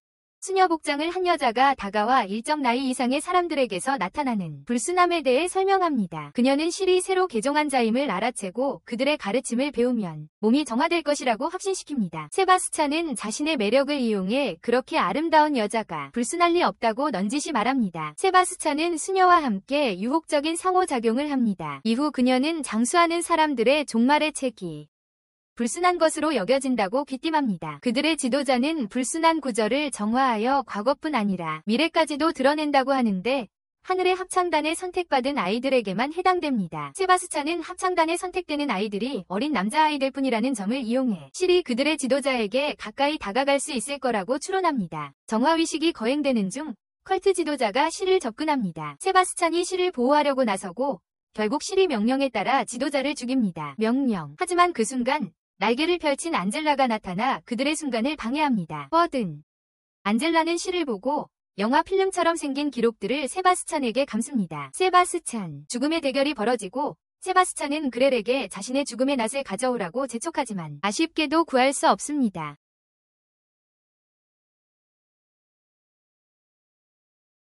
윌리엄에게 붙잡혔던 안젤라는 실에게 자신의 과거의 빛과 어둠을 폭로할 의도임을 알리고 세바스찬과 그렐이 뒤쫓는 포털 속으로 사라집니다.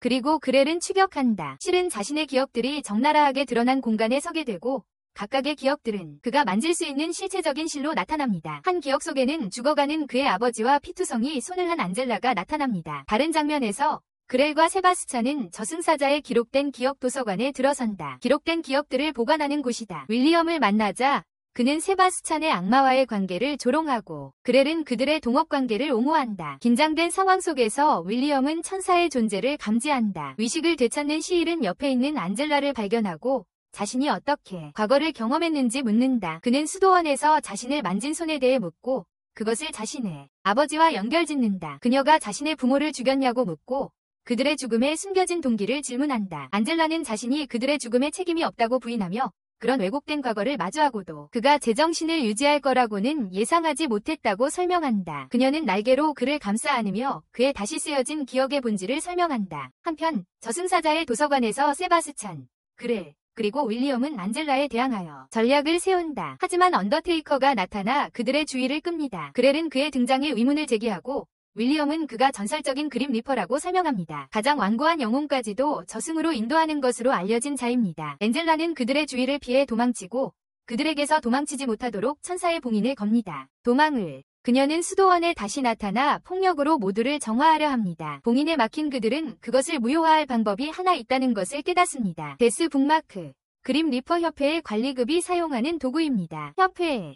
언더테이커는 데스 북마크를 사용하여 마틸다 시몬스의 이야기를 멈추고 세바스찬을 싸움에 투입합니다. 거기서 그는 엔젤라와 맞서 싸우고 윌리엄이 천사를 천장에 고정시킵니다. 자신의 데스 사이스를 사용하여 그렐은 같은 사이스를 사용하여 엔젤라의 손을 찌릅니다. 세바스찬은 칼을 사용하여 엔젤라를 더욱 다치게 하지만 그녀는 자폭하기 시작합니다. 귀청이 터질 듯한 비명과 함께 온 교회가 흔들렸다. 세바스찬은 교회가 무너지는 와중에 모두에게 도망치라고 지시한다. 그도 함께 떠나고 안젤라의 미소가 교회 붕괴에 앞선다. 시련이 끝났다고 믿은 시엘은 세바스찬에게 자신의 영혼을 가져가 달라고 간청하지만 세바스찬은 잠시 더 그를 섬기기로 한다. 다음 날 언더테이커의 장례식장에서 시엘, 세바스찬, 그리고 그렐은 은퇴 후 도서관에 있었던 언더테이커에게 그 이유를 묻는다. 언더테이커는 몇몇 영화 관련 기록들을 반납하는 것을 잊었다고 설명한다. 그는 팬터마이브 백작과 백작 부인에 관한 두 권의 책을 언급하는데 그것은 천사의 손길이 닿지 않은 순수한 영화 기록들이었다. 언더테이커는 시엘에게 누구에게 복수해야 할지 알아보려면 그 책들을 읽어보라고 제안한다. 하지만 시엘은 거절하며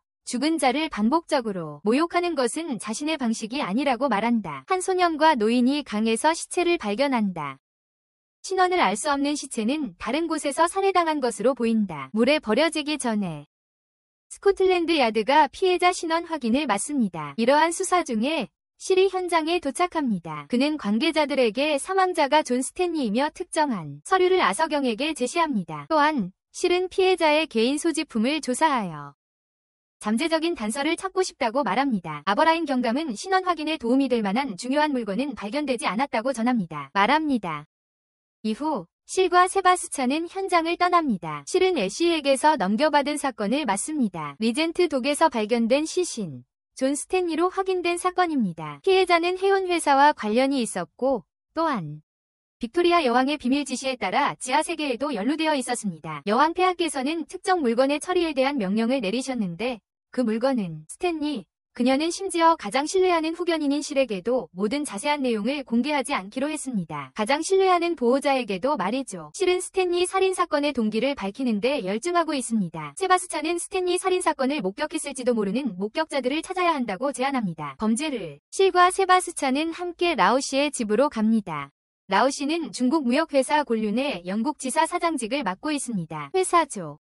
그는 상하이 마피아 녹색갱의 두목이기도 합니다. 스코틀랜드 야드에 계속되는 수사에도 존 스탠리에 대한 정보는 얻지 못했습니다. 스탠리 말입니다. 라오는 실에게 레이디 브란이라는 새로운 마약이 도시에 유통되고 있다고 알립니다. 도시에. 하지만 라오는 스탠리를 알거나 만난 적이 없다고 부인합니다. 실은 라오에게 자신의 임무를 밝히며 그는 스탠리를 찾는 임무를 맡았다고 말합니다. 스탠리가 소지하고 있어야 할 특정 물건. 실은 라오에게 부두에서 발견된 사망자로부터 귀중한 물건을 얻었다는 거짓 소문을 퍼뜨리라고 지시합니다. 이 전략은 스탠리를 살해하고 그의 소지품을 가져간 사람으로 하여금 자신이 얻은 물건의 진위 여부를 의심하게 만들기 위한 것입니다. 이 전략의 목적은 스탠리를 살해하고 그의 소지품을 가져간 사람이 자신이 획득한 물건의 진위 여부를 의심하게 만들어 결국 실을 찾도록 유도하는 것입니다. 대화 중 메이리는 갑자기 주머니 속에 무언가에 놀라 소리를 지릅니다. 주머니 속에는 조사 결과 그녀는 도시에 있을 때 받았던 사탕을 가지고 있었습니다. 도시에 있던 시절에 받은 것이었습니다. 피니도 펀팀 회사에서 포장한 이 사탕을 가지고 있습니다. 진짜 타나카는 포장은 진짜지만 내용물은 진짜가 아니라고 밝힙니다. 아내는 진짜가 아니었습니다. 세바스찬은 사탕을 맛보고 아편에서 추출한 모르핀이라고 결론 내립니다. 이것은 라오가 언급한 새로운 상품과 일치합니다. 이러한 폭로를 감안하여 실은 긴급히 세바스찬에게 자신의 사탕 공장으로 가라고 명령합니다. 회사로. 하지만 아버라인이 약품법 위반 및 라오와의 공모 혐의로 실을 체포하면서 그들의 계획은 갑자기 중단됩니다. 새 약물 판매와 관련이 있다고 여겨지는 라오와의 공모 혐의로 아버라인은 실이 창고에서 상당량의 아편이 발견되었음을 밝힙니다. 창고들에서 게다가 라오를 체포하기 위해 파견된 대부분의 경찰관들은 부상을 입거나 사망했습니다. 빅토리아 여왕의 개인적인 명령에 따라 아서경은 세바스찬과 실을 분리시키라고 명령하고 젊은 백작에게 총을 겨눕니다. 여왕의 최근 지시에 따라 세바스찬은 추가 조사를 위해 구금됩니다. 조사를 위해 세바스찬은 감옥에 갇히고 그에게서 자백을 받아내기 위해 잔혹한 고문을 받습니다. 자백을 받아내기 위해 한편 아버라인은 실이 마약 사건 연루 여부를 추궁합니다. 실은 아버라인에게 간섭하지 말라고 경고하며 이 문제는 자신과 사건을 조종하는 자들 사이의 일이라고 강조합니다. 상관의 명령을 받은 아버라인은 부당하게 보이더라도 주어진 대로 행동해야만 합니다. 세뇨르 코레로와 페로 가문 일원들을 포함한 여러 인물들이 비밀리에 회합을 갖습니다.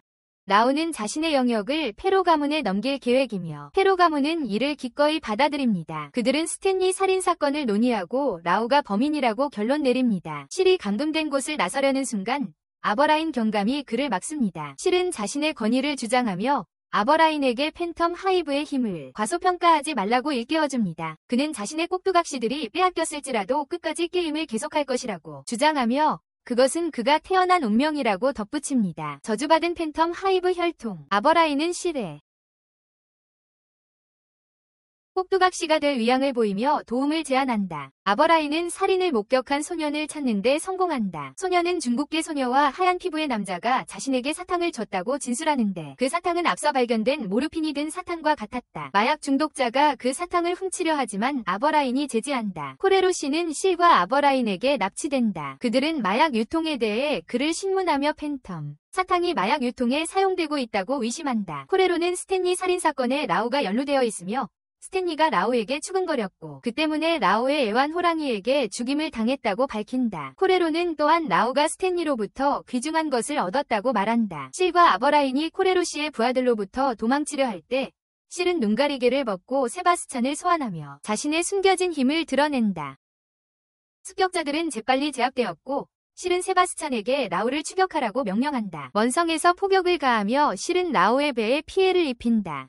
혼란 속에서 실과 세바스찬은 배에 오른다. 라오의 애완 호랑이가 그들을 공격하지만 실은 라오의 칸에 도착한다. 라오는 독일과 이탈리아와의 군사동맹을 제안하는 외교 문서를 공개하는데 빅토리아 여왕이 배후에 있다. 이 문서들은 여왕이 프랑스를 침략하여 전쟁을 일으킬 의도가 있음을 보여준다. 아편을 이용하여 영국이 과거 라오의 고향을 침략했던 것과 같은 방식으로 라오는 자신이 꼭두각시 노릇에 지쳤고 실과 고위험 게임을 하고 싶어 했다고 고백한다. 라오가 칼로 실을 공격하려 하자 대치는 더욱 격렬해진다. 세바스찬은 라오의 애완동물 란마오를 물리친다. 하지만 라오가 다시 실을 노리자 세바스찬은 란마오에게 방해받는다. 아버라인이 개입하여 실과 라오 사이에 선다. 라오는 아버린을 향해 칼을 겨누지만 세바스찬이 가로막으며 라오를 찌릅니다. 라오는 결국 부상으로 사망합니다. 실은 필사적으로 아버린을 구하려 하지만 아버린은 세일이 무사하다는 말을 남기고 숨을 거둡니다. 자신의 안전을 확인하며 만족스러워하는 모습을 보입니다. 아버린은 세일에게서 자신의 모습을 보고 앞으로 나아가라고 당부하며 숨을 거둡니다. 아버린의 희생에 망연자실한 세일은 세바스찬을 때리며 위험에 처했을 때 아버린을 지키지 못했다고 비난합니다. 그를 보호하지 못한 것을 질책합니다. 저 멀리 탑 위에 한 소녀가 저격총을 들고 자리를 잡습니다. 그녀의 위치는 아래에 있는 남자들을 망원경 없이도 선명하게 볼 수 있게 해줍니다. 조준경 없이도 말이죠. 그녀는 표적을 제거하기 위해 방아쇠를 당기려 하지만 아이 하나가 그 남자들 쪽으로 뛰어드는 것을 보고 순간적으로 주저합니다. 망설임에도 불구하고 그녀는 다시 방아쇠에 손가락을 얹습니다. 하지만 그녀가 겨누려는 순간 갑자기 뒤에서 한 인형이 나타납니다. 세바스찬입니다. 그는 그녀에게 제안을 하고 그녀는 결국 그것을 받아들입니다. 그 후 세바스찬은 그녀를 팬터마이브 저택으로 데려다줍니다. 그 소녀는 다름 아닌 메이린이었습니다. 한편 저택의 하녀들은 시엘의 기분이 처져 있는 것을 눈치채고 그를 위해 파티를 열 계획을 세웁니다. 그의 기분이 저하된 것을 보고 파티를 열기로 계획합니다. 피니가 플루토와 함께 정원에서 일하는 동안 충성스러운 경비견 플루토는 뭔가 이상한 것을 감지하고 짖기 시작합니다. 시엘은 파리에서 열리는 박람회에 대한 새로운 신문 기사를 발견합니다. 세바스찬은 애쉬의 정보에 따르면 여왕께서 비밀리에 파리 박람회에 참석하러 갈 것이라고 시엘에게 알립니다. 그 후 세바스찬은 밖에서 난간을 닫고 있는 메이린을 만납니다. 난간을 닫고 있습니다. 그가 점심 준비를 계속하는 동안 저택의 부엌에서 폭발이 일어납니다. 세바스찬은 부스스한 앞으로 헤어스타일을 한 발드로이가 부엌에서 나오는 것을 발견한다. 알고 보니 그는 요리 시간을 단축하기 위해 다이너마이트를 조리도구로 사용했던 것이다. 부엌은 엉망진창이었고 발드로이는 팬터마이브 저택에 들어온 후 아직 평화로운 삶에 익숙해지지 않았다고 설명한다. 세바스찬은 그에게 가기 전에 난장판을 치우라고 지시한다. 한편 시엘은 아버라인의 죽음에 침울해한다. 하녀들은 자신들이 일하기 전 저택의 과거 모습에 대해 궁금해하지만 타나카는 별다른 정보를 제공할 수 없다. 그들은 답을 얻기 위해 이리자베스에게로 향하고 이리자베스는 팬터마이브 저택을 미소로 가득 찬 곳으로 추억한다. 하녀들은 그 미소를 저택에 다시 가져오고 싶다는 바람을 표현한다. 이리자베스는 그 생각에 동의하며 도움을 제공한다. 하지만 그들이 이야기하는 동안 소란을 듣고 서둘러 저택 안으로 돌아간다. 플루토가 무언가를 향해 짖고 있고 이리자베스는 그 원인을 묻는다. 하녀들은 자신들이 하던 일을 숨기려 하지만 세바스찬이 나서서 엘리자베스에게 저녁 식사 전에 휴식을 취하라고 제안한다. 실이 사무실로 돌아온 그는 카드집을 짓고 있는데 엘리자베스가 들어온다. 그녀는 그에게 체스를 가르쳐달라고 제안하고 그는 동의한다. 세바스찬은 체스판을 가져오라는 부름을 받고 실은 엘리자베스에게 게임을 가르치기 시작한다. 엘리자베스에게 게임을 가르친다. 그들이 이 활동에 참여하는 동안 세바스찬은 배경에서 바이올린을 연주하며 분위기를 더한다. 밖에서는 코레로 씨가 보낸 적들의 공격을 받는다. 발도, 메일인, 피니는 방어자의 역할을 한다. 전직 군인인 발도는 격렬한 전투 중 세바스찬에게 스카우트되었다. 실험시설에서 탈출한 피니도 세바스찬에게 고용되었다. 그는 놀라운 힘을 보여주는데 심지어 지붕에서 나무 돌덩이를 던진다. 실과 엘리자베스가 체스 수업을 하는 동안 실의 생각은 라오가 밝힌 임박한 세계대전과 아버라인의 죽음에 대한 내용. 밖으로 나가자 발도, 메일인, 피니의 세 수호자는 성공적으로 공격자들을 격퇴하고 팬텀하이브가의 헌신적인 일원임을 증명했다. 가정. 발도는 그런 상황에서 기여할 수 없는 팬텀하이브 하이는 그 자리에 설 자격이 없다고 말한다. 고 아버라인의 미망인 마리아는 그녀의 곧 태어날 아이를 위해 많은 선물과 왕실 인장이 찍힌 편지를 받는다. 편지를 읽자 그녀는 눈물을 터뜨리며 편지 내용에 감동했다. 한편 시얼은 파리 여행을 준비하며 자신의 짐을 정리하느라 바쁘다. 파리로 가는 크루즈 여행 중 시얼은 생각에 잠겨 있었고 세바스찬은 그의 산만한 상태에 대해 묻는다. 시얼은 세바스찬에게 여왕의 세계대전 책동에 대한 라오의 폭로에 대해 털어놓는다. 세계대전을 일으키는 파리에 도착하자 상징적인 에펠탑이 전시회의 입구처럼 우뚝 서 있었다. 전시회는 철과 유리로 만들어진 장엄한 기계관이 그들의 시선을 사로잡았다. 그들의 눈길을 끌었다. 다양한 전시회가 열리고 있었고 각 전시회는 다른 주제에 초점을 맞추고 있었다. 그들은 박제된 천사 전시회에 대한 이야기를 엿듣고 조사하기로 했다. 알아보기로 했다. 하지만 놀랍게도 그 전시물은 날개 달린 원숭이에 불과했다. 실이 떠나려는 순간 원숭이가 살아나 유리 상자를 박살내며 혼란을 야기했다. 유리 케이스를 깨고 난장판을 만들었다. 세바스찬은 실에게 자기가 상황을 처리하는 동안 떠나라고 조언했다. 실이 그 지역을 빠져나오자 낯설고 불안한 환경에 처하게 되었다. 곳에 있었다. 그는 분수대 근처에서 천사 형상을 만나고 발걸음을 되짚으려 했지만 왔던 길이 막혀 있었다.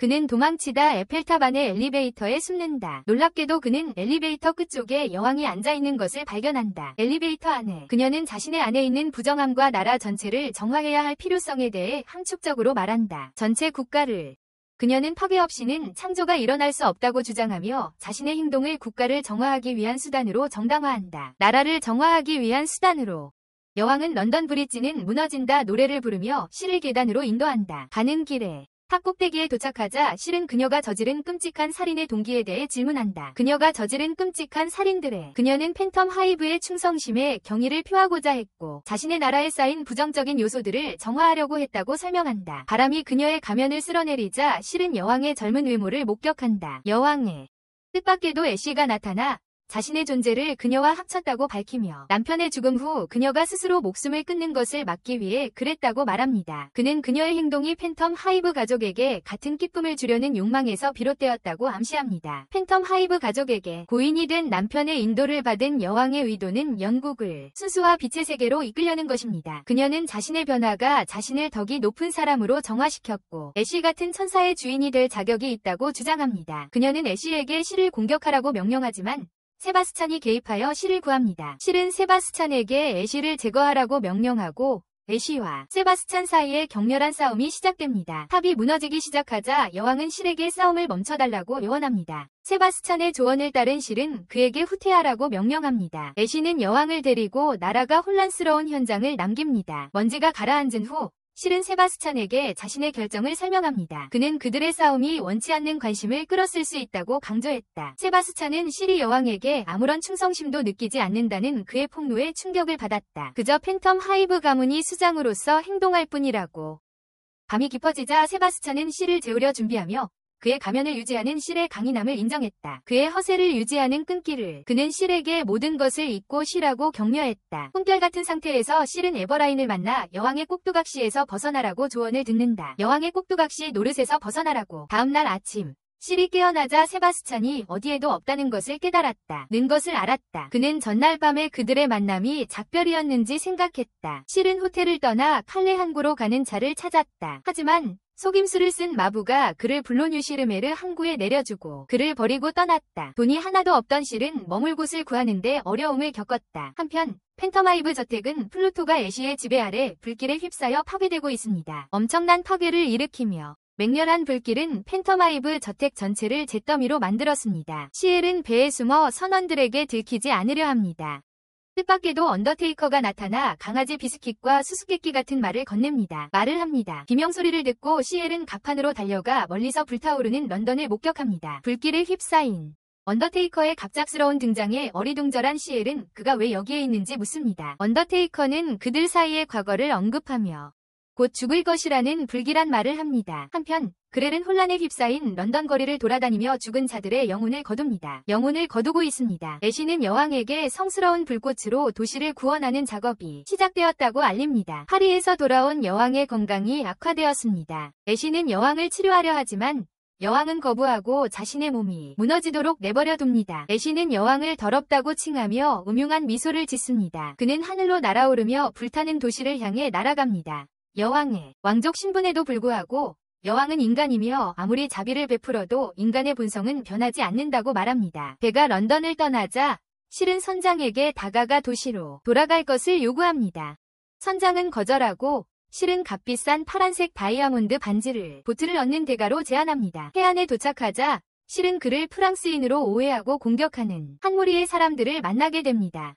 그들은 화재의 책임을 프랑스에 돌립니다. 혼란과 폭력 속에서 그는 혼란에 빠진 도시를 목격합니다. 건물 꼭대기에서 애쉬는 실의 움직임을 관찰합니다. 메이린이 개입하여 실을 공격으로부터 구해냅니다. 애쉬의 동료 중 다른 남자들은 세바스찬을 포함하는데 그는 애쉬의 제안에도 불구하고 합류하지 않는다. 애쉬와 힘을 합치지 않는다. 애쉬는 자신만의 독특한 모습을 드러내며 여성스러운 모습을 보여주는 것으로 세바스찬을 조롱한다. 엔젤라와 애쉬의 합쳐진 정체성의 표현이다. 실은 발도에게 플루토를 실탄으로 쏘라고 명령하고 발도, 메이린, 그리고 피니는 광폭한 악마 헌터를 제압하려 한다. 말을 탄 실은 여왕의 궁전으로 질주한다. 궁전 안에서 그는 침대 위에 여왕의 시체를 발견한다. 경비병들이 그를 추격하며 혼란이 벌어진다. 경비병들에게 체포되면서 실은 자신이 실월 팬터마이브임을 밝힌다. 라고 밝힌다. 대치 중 실은 골반에 총상을 입고 그의 피가 눈에 특징적인 흔적을 만든다. 그의 피가 눈에 독특한 표식을 만든다. 경비병들이 실을 처형하려는 순간 세바스찬이 개입하여 한 명을 제외한 모든 경비병을 제거한다. 한 명을 제외하고 그는 세바스찬에게 실을 대학살의 천사들에게 데려다주라고 지시한다. 한편 애쉬는 사망한 영혼들로부터 뿜어져 나오는 절망을 흡수하며 런던에서 더 큰 미스터리가 펼쳐질 징조를 보이는 불길한 힘을 끌어들인다. 세바스찬은 보트를 타고 잔해로 가득 찬 강을 따라 실을 안내한다. 강둑에는 시체들이 널려있고 그것은 런던을 집어삼킨 혼란을 암울하게 상기시킨다. 폐허가 된 런던. 다리로 유명한 이 도시에서 악마가 만들었다고 믿어지는 다리들 중 일부와는 대조적으로 성스러운 타워 브릿지가 우뚝 서 있다.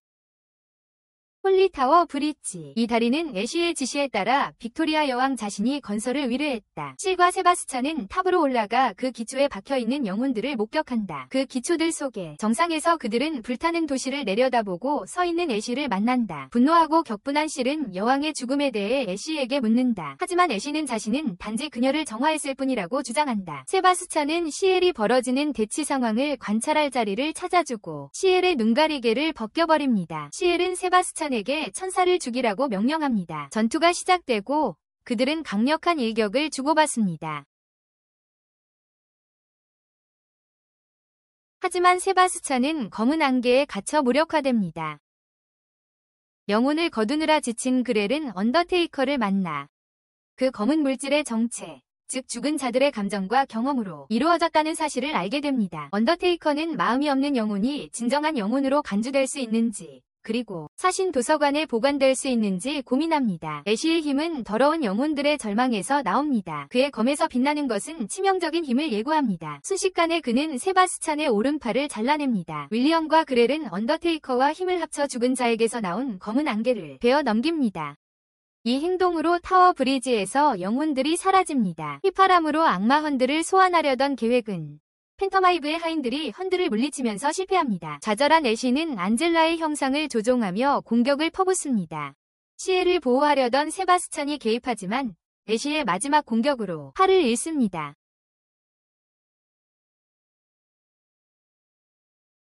세바스찬은 시엘에게 눈을 감고 지시가 있을 때까지 뜨지 말라고 합니다. 시엘이 그 말을 따르자 세바스찬은 자신의 진짜 악마의 모습을 드러내 애쉬를 놀라게 합니다. 시엘이 안젤라의 비명을 듣는 동안 세바스찬은 계속 눈을 감고 있으라고 재촉합니다. 눈을 감고 있으라고 합니다. 다리가 흔들리고 세바스찬이 10가지 세자탑이 격렬하게 파괴됩니다.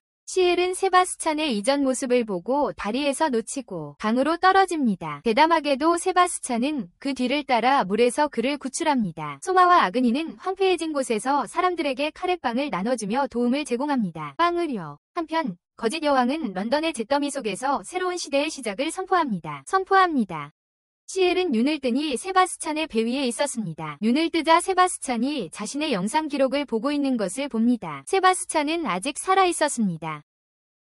세바스찬에 따르면 발도, 메흐란, 피니도 살아있지만 플루토는 죽었습니다. 세바스찬은 여정 동안 시엘이 지루하지 않도록 타나카의 일기를 건넵니다. 여정 중에 읽으라고요. 일기에는 시엘의 아버지와 타나카가 나누는 대화가 적혀 있는데 빅토리아 여왕에 위한 팬터마이브 백작가의 멸망에 대해 이야기하고 있습니다. 시엘의 아버지는 여왕에게 악감정이 없다며 시엘에게 팬터마이브의 이름에 충실하고 증오심을 버리라고 당부합니다.